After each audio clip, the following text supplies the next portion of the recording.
Welcome to Fail to Launch, where we explore some of the biggest tech fails in gaming history. I'm Julian, And I'm Hugo. and we're joined by our expert in gaming history, Josue Car. Today we're diving into pieces and devices that were supposed to revolutionize gaming but instead became cautionary tales. The Nokia N-GAGE and the Ouya. So let's start with Nokia and its failed attempt to break into the changing gaming market dominated by Nintendo. Back in the early 2000s, Nintendo was the king of the gaming market and no one had the guts to compete with them, until Nokia appeared as the king of mobile phones, dominating the market with its iconic designs and reliable hardware.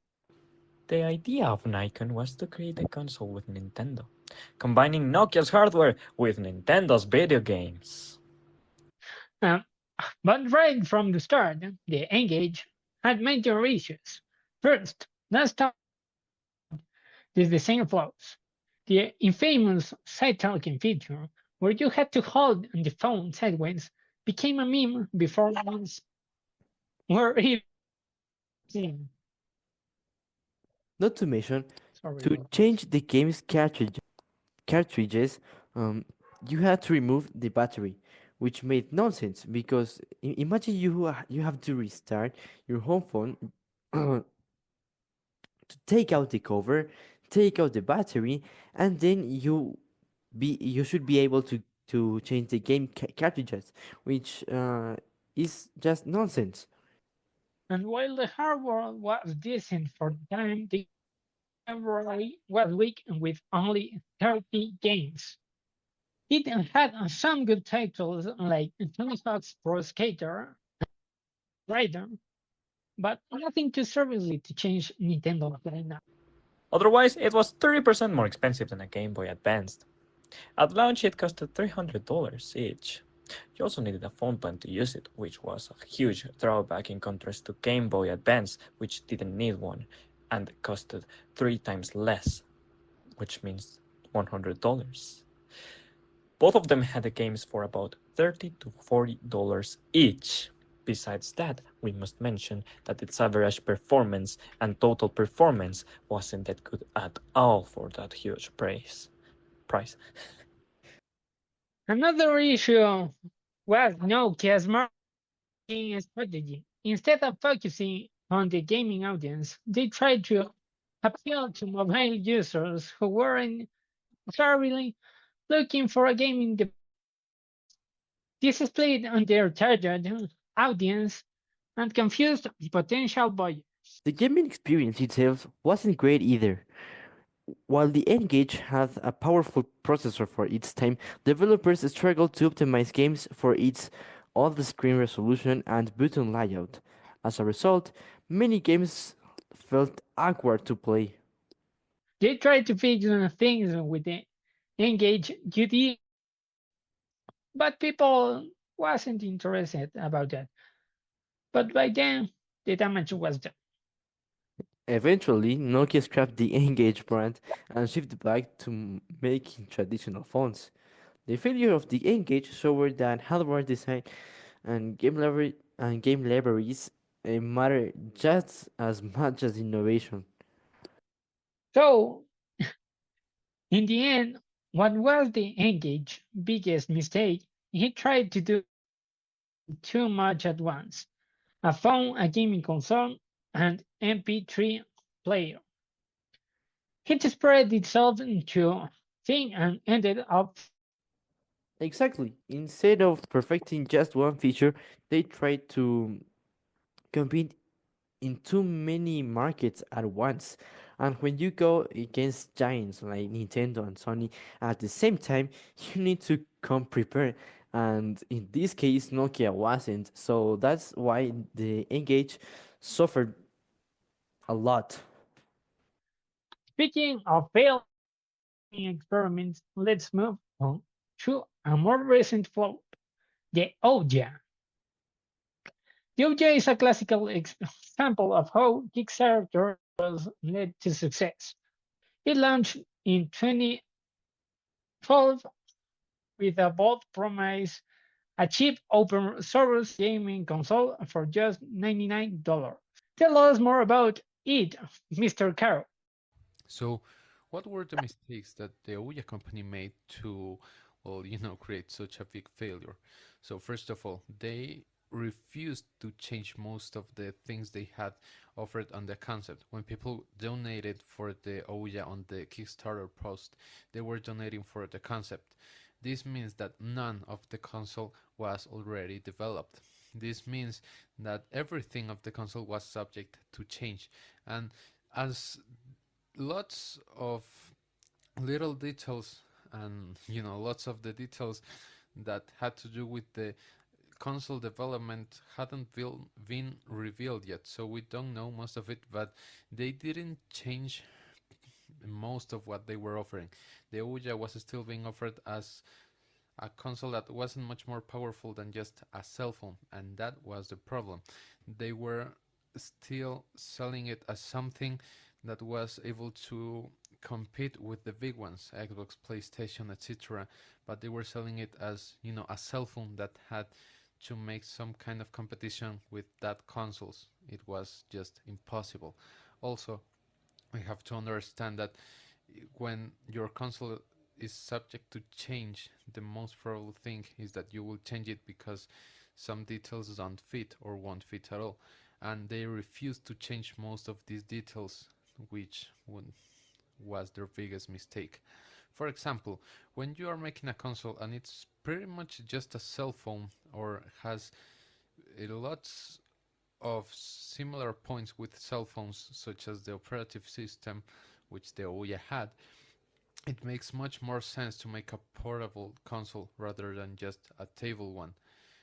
Also because the market that the Ouya was covering was just independent games that weren't worthy, not much money was spent on them, and they wouldn't take much more components or really big components, and it wasn't necessary to run these games as they were simple ones on really powerful devices. So the Ouya could have covered that space really easily. Also, the price was a mistake they made. You see, when you are developing something that is supposed to be sold at just $100, you have to spend the less possible, or the less money possible on its development. So if they had made it a little more expensive or even double expensive, $200, it would have still been a really reasonable price for what they were offering, as it wasn't much more of a cell phone, and still $200 was a lot more cheaper than other consoles like the Xbox One or the PlayStation 4, which at that time were rounding the $600 or $500. So it would have still had been a really good price, and they would have been able to offer a lot more. Also, by last, when they start the marketing campaign for the Ouya, they made lots of mistakes. Uh, at this part, there will be appearing some clips of videos on the on the screen, which show some of the interviews that the Ouya owner, had, and well, they're just laughable. Some of the answers they giving were just laughable. For example, when they were asked how many games would the Ouya have when it was released, and they said, I don't know. So they showed that they didn't actually know what was happening on the technological world, and they weren't aware of the news. So that made it a little difficult for everyone to trust the company. They had donated $8 million. And to end this, we have to say something, and it's that they put a lot of pressure on their shoulders when they start promoting the Ouya as something that big. Well, you see, even though we don't know most of the details of the Ouya's development, we can assure that it was a little company. It was founded just months before the Kickstarter post was, posted. So they didn't have that much employees and that much experience. And even though most employees, well, had an idea on how to make a console or just a machine, they had no idea on how to sell it, and they had no idea on how to sell something that was being promoted as something that big as the Ouya. So they didn't have uh, much experience, and they didn't have an idea on how to make a console special, and most of all how to make the Ouya special. The Ouya had nothing that made it more preferable. I mean, nothing made the Ouya preferable to be bought rather than just a PlayStation 4 or an Xbox One or even a Nintendo Wii U. As As Mr. Caro said, it raised over $8.5 million on Kickstarter, becoming one of the biggest crowdfunding campaigns at the time. People were excited about the idea of an affordable console where indie developers could publish games freely. But when the console finally launched in 2013, it was clear that the reality didn't match the hype.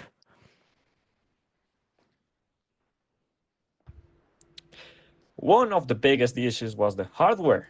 The Ouya had a weak Tegra 3 processor, which was already outdated at launch. It struggled to run games smoothly, and many developers found it hard to optimize their games for it. For instance, there's the case of Doom Eternal, which in any other console was capable of running perfectly, meanwhile on this one it might lag on some parts. Another very important fact of this Ouya is that it was first launched, or well, mentioned on a diagram. Then there was the controller, which was poorly designed. It felt cheap, had connectivity and the buttons sometimes stuck. That's a huge problem for a gaming console since PlayStation 3 has already got the touchpad, that was a promise of the Ouya for this new system. The software experience wasn't much better. The game library was mostly filled with mobile ports and weren't optimized for TV screens, making the console feel like glorified Android box. Another huge issue was the business model. Ouya promised a free-to-play marketplace. Many developers struggled to make money without a sustainable ecosystem. Game developers abandoned the platform quickly. The lack of exclusive titles. Oh yeah, the console needed a killer app to drive sales, but it never got one. Instead, it relied on ports of Android games that were often better than is on smartphones. And the final lay in the coffin? Competition. By 2013, big companies were already offering much better alternatives. The PlayStation 3 and Xbox One were coming out, and even smartphones had better experience. The consumers also started seeing the Ouya as unnecessary. Why?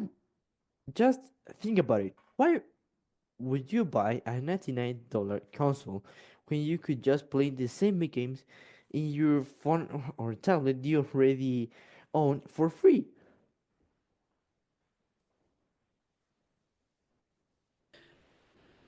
Despite partnerships and attempts to improve, Ouya was eventually bought by Razer in 2015, who shut down the platform shortly after. The Ouya failed because it never promised an under-delivered. It had the potential to be a changer, but the poor execution of the Ouya link and the lack of third-party support doomed it. And unlike other gaming consoles that survive on strong exclusive titles, Ouya didn't have a must-play game. Without that, it didn't stand a chance. Conclusion: Ouya serves as a warning about the dangers of overhyping a product without delivering real value. While the idea of an affordable gaming platform was exciting, poor hardware, a weak game library, and tough competition sealed its fate. The lesson: no matter what promising a device seems, it has to deliver on where it counts. So, what did they learn from these two failures? First, innovation isn't enough. Execution matters. The N-GAGE and Ouya both had cool ideas but were held by the poor design and lack of content. Second, gaming is a competitive industry. You can just rely on hype. You need hardware, developer support, and good marketing. And finally, listen to your audience. That's the main point. Uh, as we saw, both Nokia and Ouya ignored at all every critical feedback of their audience, and it cost them a lot. That's this episode of Fail to Launch. Thanks for tuning in, and we'll see you in the next time. Don't forget to follow us for more deep dives into tech failures and successes. See you soon.